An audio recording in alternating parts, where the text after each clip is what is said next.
पिछले 5 साल से उन्होंने एक सपना देख रखा है कि मुझे डॉक्टर बनना है और अपने पेरेंट्स को प्राउड फील कराना है। उनके पेरेंट्स, आपके पेरेंट्स इंतज़ार कर रहे हैं कि कब आप डॉक्टर बनकर आएंगे, गवर्नमेंट मेडिकल कॉलेज में आपका एडमिशन होगा।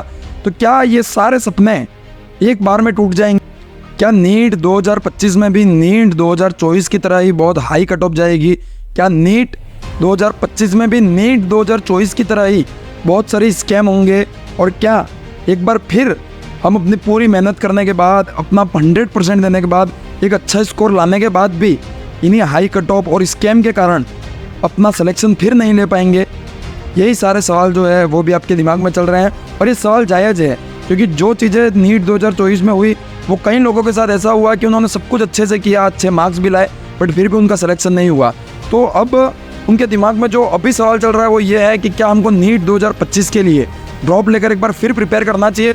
और अगर प्रिपेयर करे भी सही तो क्या भरोसा कि यही सारी स्कैम फिर से ना हो, क्योंकि यही स्कैम फिर से हुए तो फिर हम अपना सिलेक्शन गंवा देंगे। तो इन्हीं सब टॉपिक पे बात करेंगे और ये कोशिश करेंगे कि इस वीडियो के लास्ट तक आपको एक सही डायरेक्शन मिल जाए और एक सही आपके क्वेश्चन का आंसर मिल जाए कि क्या आपको नीट 2025 के लिए ड्रॉप लेकर प्रिपरेशन करनी चाहिए या नहीं करनी चाहिए। Hello everyone, I am Sudhanshu Kunjot, first year MBBS student at GMC Ritla. And आज की इस वीडियो में बात करेंगे यार कि क्या नीट 2025 में ड्रॉप लेना चाहिए या नहीं लेना चाहिए। Should I take a drop for NEET 2025 after high cut off after NTA scam? तो इस बारे में मैं पूरी तरह से अच्छे से आपको हर एक पॉइंट प्रैक्टिकली समझाऊंगा और कोशिश करूंगा कि इस वीडियो के लास्ट तक आपको आपके क्वेश्चन का एक रियल और प्रैक्टिकल आंसर मिल जाए। सबसे पहले बात करते हैं कि क्या नीट 2025 में भी नीट 2024 की तरह ही इतने सारे स्कैम होंगे या नहीं होंगे। तो देखो, एक चीज़ कि ये स्कैम होने का मेन रीज़न था एनटीए, नेशनल टेस्टिंग एजेंसी, जिसने ये एग्ज़ाम को कंडक्ट करवाया था।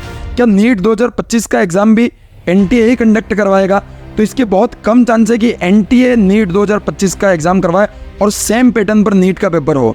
अभी टाइम्स ऑफ इंडिया में जो बातें चल रही है वो ये कह रहा है कि नीट का एग्ज़ाम अब से 2 बार होगा, प्रीलिम्स और मेंस, जैसा यूपीएससी में होता था। और प्रीलिम्स में 5 या 6 टाइम्स स्टूडेंट को जितनी सीटें हैं वो क्वालिफाई होंगे और वो मेंस का एग्ज़ाम देंगे। और प्री का एग्ज़ाम जो है वो एनटीए भले ही कंडक्ट करवा दे, बट मेंस का एग्ज़ाम एम्स कंडक्ट करवाएगा। और इसीलिए इस बार जब सुप्रीम कोर्ट में सुनवाई की गई और री नीट के ऊपर फाइनल डिसीजन दिया गया, तब भले ही सुप्रीम कोर्ट ने ये कहा कि री नीट नहीं होगा, नीट 2024 का एग्ज़ाम वापस कंडक्ट नहीं होगा, बट एक चीज़ जो दूसरी देखने मिली थी वो ये थी कि अब से नीट 2025 के पेपर को कंडक्ट करवाने के लिए जो हेड है, जो मैनेजर हैं, वो एम्स के जो डायरेक्टर हैं उनको बनाया गया है, ना कि किसी एनटीए के मेंबर को। तो ये चीज़ साफ इंडिकेट करती है कि अगले साल जो पेपर है वो कहीं ना कहीं एम्स के हाथ में रहेगा कि एम्स कैसे कंडक्ट करवाना चाहता है। और अगर एम्स पेपर कंडक्ट करवाता है तो ये बात साफ है कि पेपर का लेवल इस साल की तुलना, क्या अभी पिछले जितने भी साल में एनटीए ने एग्ज़ाम करवाए उन सब से कहीं ना कहीं अच्छा होगा, क्योंकि एम्स अपना जो लेवल है वो मेंटेन रखेगा और इसी कारण पेपर का लेवल भी थोड़ा अच्छा आएगा। तो जो पढ़ने वाले बच्चे हैं उनको फ़ायदा होगा, और जब फ़ायदा होगा तो हो सकता है कि कट ऑफ वापस कम होकर नॉर्मलाइज हो जाएगी, क्योंकि पेपर का लेवल अच्छा रहेगा। और एम्स अगर पेपर करवाता है तो बहुत 0.0001% चांस है कि पेपर आउट हो या फिर पेपर में कोई न कोई स्कैम हो या धांधली हो, क्योंकि एम्स बिल्कुल एक रेपुटेड इंस्टीट्यूट है और वो कहीं ना कहीं सारी चीज़ों को इतनी अच्छे से मैनेज करेगा कि पेपर लीक होने का तो चांस ही नहीं बनता। और पेपर लीक नहीं होगा तो वापस ये जो हाई कट ऑफ है वो चीज़ें नहीं होंगी, पेपर अच्छे लेवल का आएगा तो हाई कट ऑफ नहीं होगी। तो जो स्कैम 2024 में वो स्कैम नीट 2025 में नहीं होंगे, ऐसा लग रहा है अभी तक। फिर गवर्नमेंट क्या करती है, एनटीए क्या करती है, वो डिपेंड करता है बाद में। तो क्या हमको नीट 2025 के लिए ड्रॉप लेना चाहिए? मैं कहूँगा वो स्टूडेंट जिनके इस साल 500, 550, 600 के ऊपर नंबर आए हैं पर सिलेक्शन नहीं हुआ किसी एजेंसी की गलती की वजह से, किसी कंडक्ट करवाने वाले एजेंसी की एक स्कैम की वजह से या फिर एक छोटी सी धांधली की वजह से, क्या वो हार मानकर बैठ जाए कि अब हमसे नीट की प्रिपरेशन नहीं होगी? तो ऐसा बिल्कुल नहीं करना है। आपने 2 साल, 3 साल, 4 साल और कई लोग तो पिछले 5 साल से पूरी मेहनत से इस एग्ज़ाम की तैयारी कर रहे हैं। पिछले 5 साल से उन्होंने एक सपना देख रखा है कि मुझे डॉक्टर बनना है और अपने पेरेंट्स को प्राउड फील करवाना है। उनके पेरेंट्स, आपके पेरेंट्स इंतज़ार कर रहे हैं कि कब आप डॉक्टर बन कर आएंगे, गवर्नमेंट मेडिकल कॉलेज में आपका एडमिशन होगा, तो क्या ये सारे सपने एक बार में टूट जाएंगे?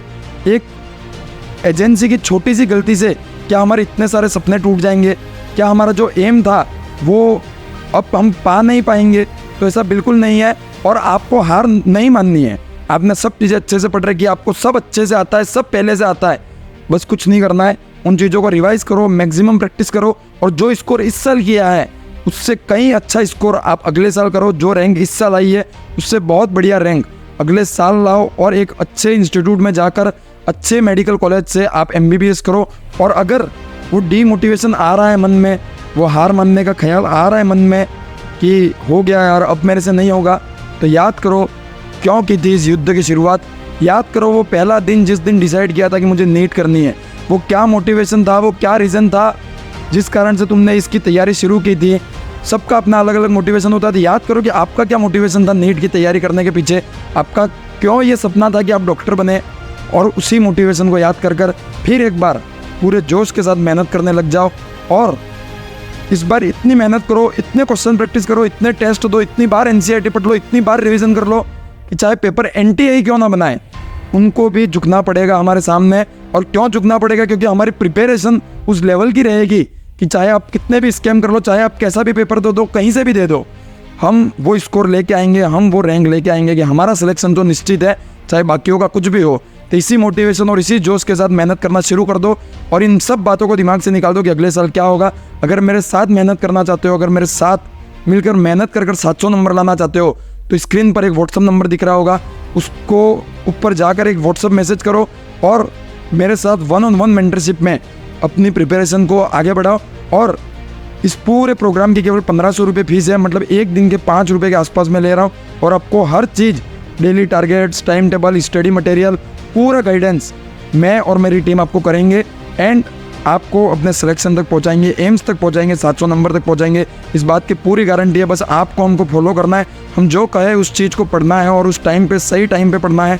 कैसे सिलेक्शन नहीं होता वो देखते हैं, और पूरी मेहनत इस साल करेंगे, और अगले साल चाहे कोई भी पेपर कंडक्ट करवाए, अपन अपना सिलेक्शन लेके मानेंगे। तो आज की इस वीडियो में इतना ही। Thank you very much and all the very best.